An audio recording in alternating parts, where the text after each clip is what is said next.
AI 晶片大厂辉达的执行长黄仁勋 AM 邀请台湾供应链的友伴要做伙吃饭。黄仁勋表示有打算要和台积电的创办人张忠谋见面，嘛讲已经看好台积电伫咧全球布局的规划。那今仔日黄仁勋嘛参加沈从文的开幕，负责点导盛会。那总统府是表示，沈从文开幕是由副总统邵美琴代表出席。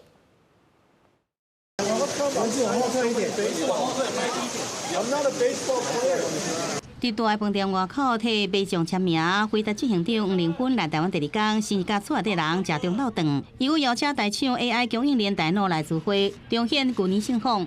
The most important thing tonight is to celebrate the successful production ramp of the Grace Blackwell systems and recognizing all of the hard work that our ecosystem partners here in Taiwan have done for us.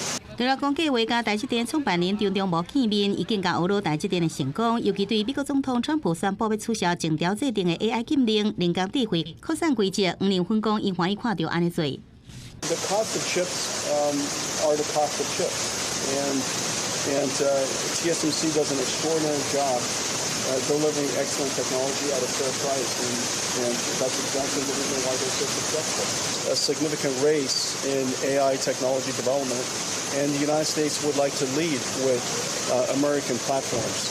And so the AI diffusion rules, as it was expressed before, limiting American technology around the world is precisely wrong. It should be maximizing American technology around the world. Are you looking forward to the opening ceremony tonight? I think so. Are you coming? 行程一个算一个，黄仁勳也擔任世宗文開幕式科技盛會點配代表。這是前一天台北市府將最後來公布，外國總統府就發布由副總統蕭美琴代表來出席，和國民黨議員批評是在搶聲量，造成維安任務要重新規劃。不過總統府強調，4月時陣維安團隊就辦2擺會看大巨蛋場所。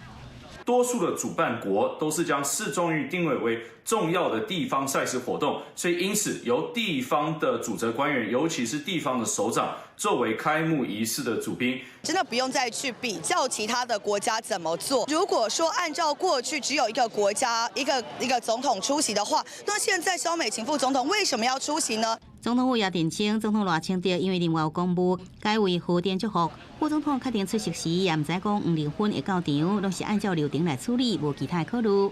记者综合报道。